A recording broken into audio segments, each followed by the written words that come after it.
বন্ধুরা, আমি এখন ছাদে চলে এসেছি একটা ছোট্ট ভিডিও নিয়ে। আজকে এই বড় যে ট্যাঙ্কির অর্ধেকটা কেটেছি, এটা আমি তৈরি করবো। এটা একটা একটা বেড বানাবো এটাকে।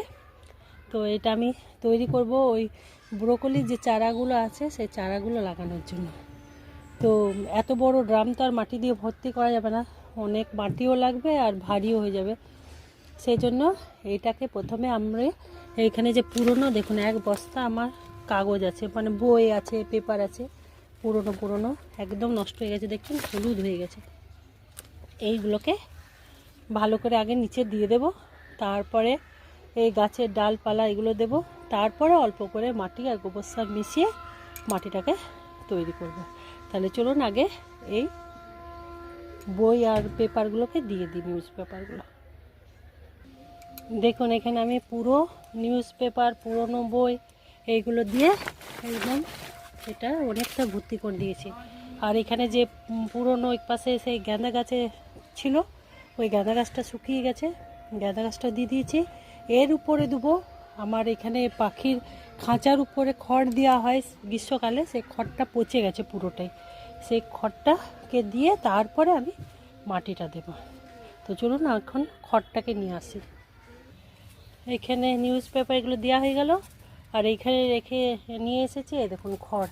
এগুলো আমার পাখির যে খাঁচাটা তার উপরে দেওয়া থাকে। এখানে গ্রীষ্মকালে খুব গরম, তো এই রোদের বা গরমের হাত থেকে বাঁচানোর জন্য ওদের খাঁচার উপরে, শেডের উপরে এইগুলো খড়গুলো দিয়ে দিই। তো ওই খড়গুলো তো এখন পচে গেছে, এগুলোই উপরে দিয়ে দেব। আমি প্রত্যেক বছরই তাই করি, খড়গুলো দিয়ে আর সেগুলোই এই টাইমে আবার এই কী বলে ট্রে নিচে দিয়ে উপর থেকে মাটি দিয়ে ট্রেগুলো বানাই। এবার চলুন এই খড়গুলোকে দিয়ে দিই।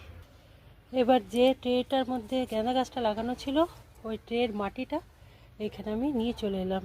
এবার এটাকে ভালো করে ছড়িয়ে দিই। এই মাটিটা পুরো ছড়িয়ে দিয়েছি, এইটুকুই মাটি দেবো, আর দেবো না।